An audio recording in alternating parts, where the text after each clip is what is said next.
Ovogodišnja nagrada Luka Ritz za promociju nenasilja, tolerancije i humanosti pripala je Riječkom učeničkom domu Podgorice i to zahvaljujući Patriciji Štrigi. Patricija je s nama. Patricija, dobro večer. Dobro večer. A s nama je Jelena Krpan, odgajateljica u učeničkom domu Podgorice. Dobro večer i vama. Evo, Patricija, nagradu si zapravo dobila u lipnju, ali s obzirom da je nekako bio kraj školske godine, možda nije dovoljno ovdje kod nas odjeknula. Pa evo, reci nam, tko te uopće nominirao za tu nagradu? Znači, moj učenički dom, odnosno naša ravnateljica, me zajedno s ostalom stručnom službom predložila za nagradu Luka Ritz. Radili smo niz projekata i već godinama se u našem domu provodi taj program prevencije nasilja i ove godine smo se baš odlučili okušati jer mislim da je to bila jedna od najunosnijih godina što se tiče tih programa prevencije nasilja. Najviše bih voljela spomenuti projekt Tko ne djeluje, sudjeluje, kojim smo ne samo senzibilizirali naše učenike, već smo djelovali na razini cijelog grada da prikupimo i pomognemo osnovnoj školi Pećine, čiji je fond na Brajlici bio uništen prilikom devastiranja. I što je tebi sve donijela ta nagrada Luka Ritz?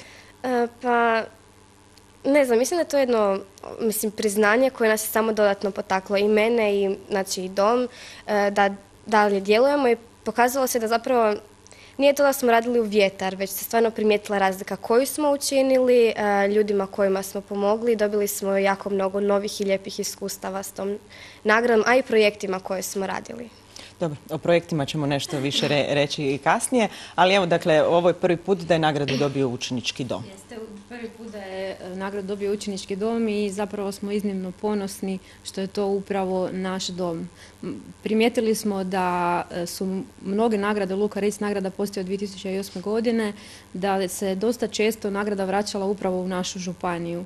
I s te strane nam je drago da smo uspjeli biti dosljedni i još jednom vratiti tu nagradu upravo u Primorsko-goransku županiju. Tim više što su nam poznate, nažalost, dva slučaja, to je studenta Aleksandra Abramova, koji je, nažalost, poginuo kao žrtva nasilja, i mladog Vitomira Jovičića. Ista situacija, tako da drago mi je da postoje mladi ljudi kao što je Patricija, koji su senzibilizirani za problem borbe protiv nasilja i koji se uistinu bore. Ali nije ni slučajno učenički dom Podgorice, dakle tokom proteklih godina imate niz projekata kojim promovirate, recimo to, humane vrijednosti, pa evo izdvojite neke. Pa najvažniji, za ovu priču najvažniji bi bio program prevencije nasilja koji dom provodi već dugi niz godina. A kada se dogodi kada postoji potreba, kao što je sad recimo bilo upravo sa školom Pećine, imali smo poticaj da uključimo i sve druge naše izborne domske programe. Mi imamo i plesnu skupinu, i glazbenu skupinu, i keramičku skupinu, i razne sportske skupine. Svi oni su se ujedinili u projektu koji je Patricija spomenula, Tko ne djeluje, sudjeluje. Svako je dao svoj doprinos borbi protiv nasilja. Učenici iz različitih sportskih aktivnostima su organizirali susrete pod nazivom Sportom protiv nasilja. To je sve Patricija je dala prijedlog, uspjela je motivirati ostale učenike i doista svi su sudjelovali, cijeli dom, svi djelatnici, svi odgajatelji, svi učenici.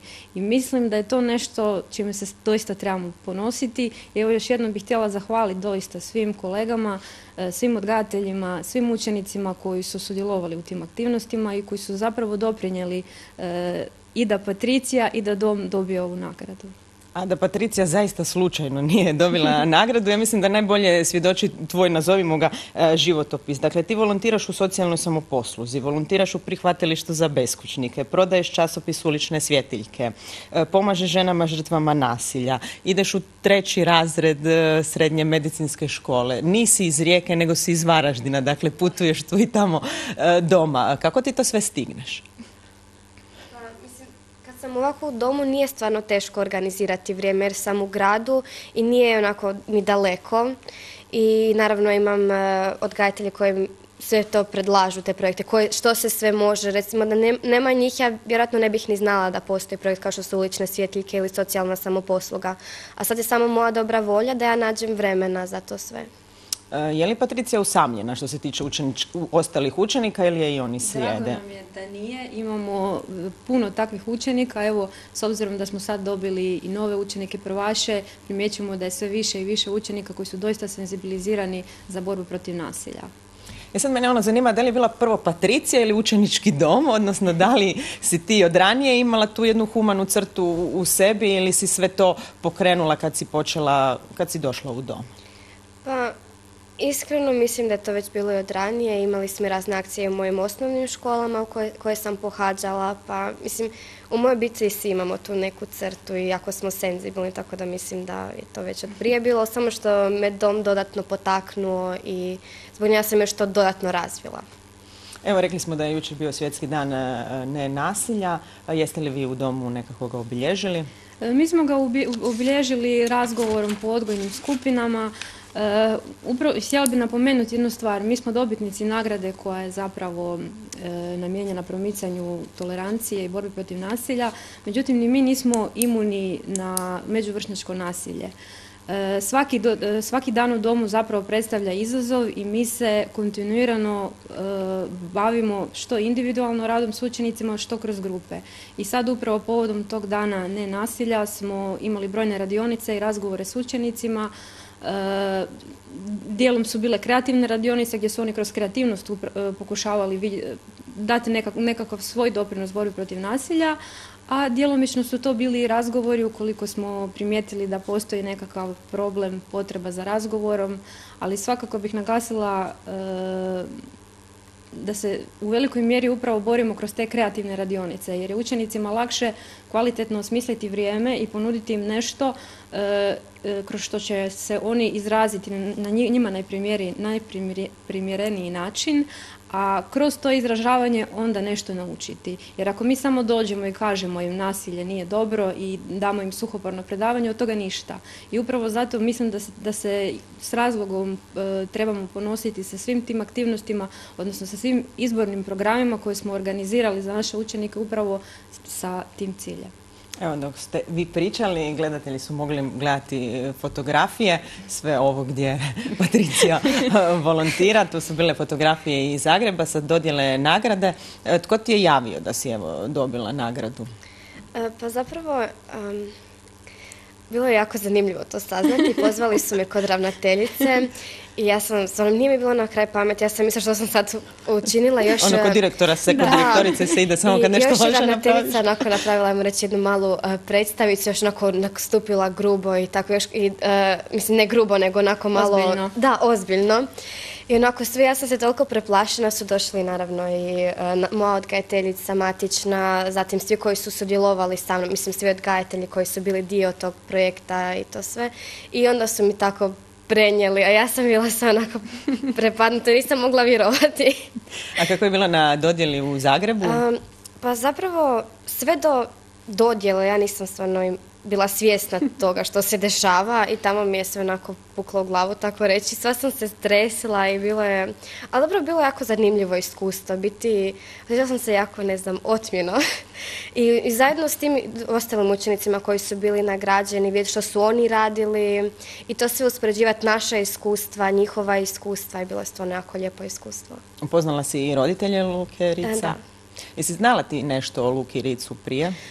Pa da, jesam. Mi smo još u osnovnoj, bili smo na predstavi jednoj u Zagrebu koja je posvećena Luki Ritzu. Gledali smo i film Oblak i u osnovnoj školi iz prošle godine u učeničkom domu su nas vodili u kino. Tako da znala sam dosta o Luki Ritzu. Evo, kakva je Patricija učenica, da vas pitam na nju? Patricija je, ponosno mogu reći, izvrsna učenica i ona uspijeva uskladiti sve ove izvannastavne aktivnosti koje ste nabrojali i još puno njih koje nisu stale na taj popis i unatoč tomu svemu zaista je izvrsna učenica. Prva 2 razreda je bila, a sigurna sam da će biti i ove godine. Evo, zadnji put kad ste bile ovdje najavljivali ste akciju za knjižnicu osnovne škole Pećine za slabovidnu djecu. Kako je ta akcija prošla? Pa, rekla bih očekivano dobro i čak iznenađujuće dobro. Stvarno, uspjeli smo prikupiti stvarno jednu pozamašnu svoticu s kojom smo, nadam se, uspjeli pomoći, znači obnovi knjižničnog fonda. Imali smo, mislim, primanje u osnovnoj školi Pećine kad smo mi njima išli dati te, znači, novčana sredstva koje smo prikupili.